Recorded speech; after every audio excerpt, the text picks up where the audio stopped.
नमस्ते दोस्तों, आशा है आप सब स्वस्थ और बहुत अच्छे होंगे। इस वीडियो में हम कुछ नया सीखेंगे।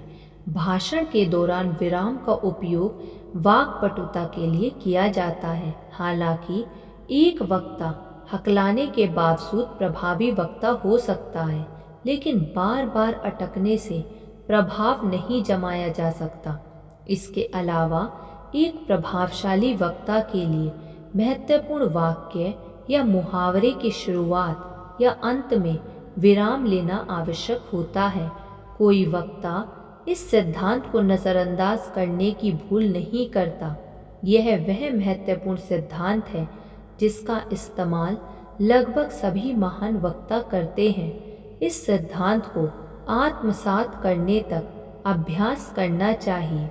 वाक्पटुता के इस सिद्धांत को सरलता से समझा जा सकता है, लेकिन प्रशिक्षण की लंबी अवधि के पश्चात यह खुलासा हुआ है कि इस सिद्धांत को हिंदी भाषा में समझा जाए तो एक सामान्य व्यक्ति लंबा समय लगा देता है। अर्थात इस अनुभव को हम ज़्यादा उत्सुकता के साथ प्रस्तुत नहीं करना चाहते। हम अपने लिए पेड़ से फल तोड़ने की इच्छा रखते हैं। यदि फल कड़वा निकलता है तो हम उस पेड़ को कभी नहीं भूलते। एक व्यक्ति दूसरे व्यक्ति की वकालत करता है। मेरे दोस्तों, इस व्यक्ति ने आपके और मेरे लिए अनोखा बलिदान दिया है। आपको नहीं लगता है कि विराम की वजह से इस कथन में आश्चर्यजनक शक्ति उत्पन्न होती है? गौर करने योग्य बात है कि वक्ता ने अपनी संयोजित शक्ति को प्रयोग में लाते हुए कैसे बड़े प्रभावशाली ढंग से आपके और मेरे लिए का भाव व्यक्त किया है। क्या बिना विराम के इसका प्रभाव नष्ट होता प्रतीत हो रहा है?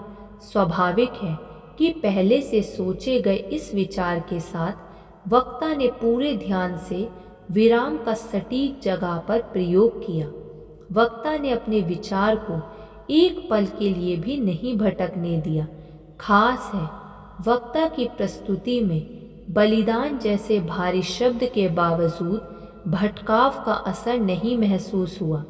इस प्रकार यहाँ एकाग्रता के महत्व का बोध होता है। एकाग्रता के बिना विराम के सही उद्देश्य को प्रदर्शित नहीं किया जा सकता। युद्ध में बिना तैयारी और सैनिकों की संख्या का आकलन किया बिना उतरना हानिकारक साबित होता है। आप सूर्य की रोशनी में माचिस की तिल्ली को कांच के टुकड़े के नीचे रखकर जला सकते हैं, लेकिन कांच के टुकड़े को बार बार हटाने से तीली नहीं जलेगी। ऊर्जा जुटाने के लिए रुकना पड़ता है। इसी तरह गलत समय पर लिया गया विराम दर्शकों के मन में उत्सुकता और प्रसन्नता का भाव पैदा करने में कामयाब नहीं होता।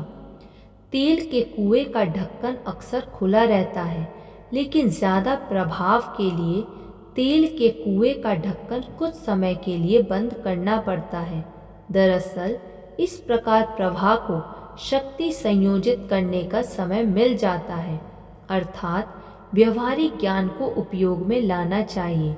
किसी विचार को प्रभावशाली ढंग से प्रस्तुत करने के लिए हल्का सा विराम लें, दिमाग की शक्तियों को संयोजित करें, फिर नए जोश के साथ अपने विचार को प्रस्तुत करें। कार्यालय ने सही कहा है, मैं मन से विनती करता हूँ, जब तक विचार पूर्णतः विकसित ना हो तब तक ना बोलें। शांत रहने से शक्ति का सृजन होता है। बोलना चांदी के समान है, लेकिन चुप रहना सोने की भांति है। बोलना मानवीय है, चुप्पी ईश्वरीय है। चुप्पी को भाषण का सृजनकर्ता माना गया है, जाहिर तौर पर माना भी जाना चाहिए। बहुत से भाषणों का सिर पैर समझ में नहीं आता। इन भाषणों में विराम और बल की कमी के कारण भटकाव नजर आता है। लिहाजा बच्चों की बातों पर ध्यान दीजिए, पुलिस अधिकारियों की बात सुनिए, खाने के समय पारिवारिक बातचीत को गौर से सुनिए। आपको एहसास होगा कि स्वाभाविक रूप से विराम का उपयोग बातचीत को प्रभावित बनाता है। दर्शकों के समक्ष पहुंचने पर एक अस्वाभाविक दबाव हावी हो जाता है। नतीजतन वक्ता इस प्राकृतिक सिद्धांत को भूल जाता है। वक्ता को इस दबाव से उबरकर वास्तविक प्रतिभा को प्रस्तुत करना चाहिए। पूरा ब्रह्मांड गतिशील है। इस प्रकार गति का सबसे निपुण उदाहरण लय है।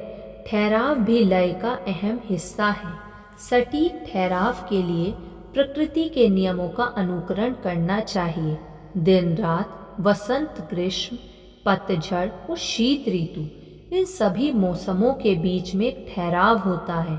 इसके अलावा दिल की धड़कनों के बीच भी ठहराव की भूमिका अहम होती है। विराम का उपयोग कीजिए और दर्शकों को गंभीरता से विचार के महत्व को समझने का मौका दीजिए। दर्शक चुप्पी के बाद कही गई बात बेहद गंभीरता से समझने की कोशिश करते हैं।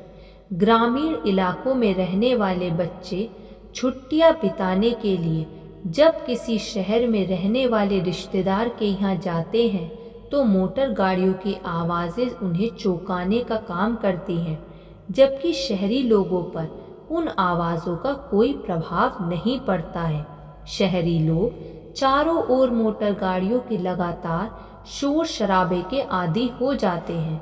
जो लोग कभी कभी शहर आते हैं उन्हें यह आवाज़ें ज़्यादा आकर्षित करती हैं। दरअसल लंबे अंतराल के बाद शोर शराबे का माहौल ज़्यादा ध्यान भटकाता है। लंबे समय तक रेलगाड़ी में सफ़र करने के बाद रेलगाड़ी की गड़गड़ाहट पर ध्यान नहीं जाता।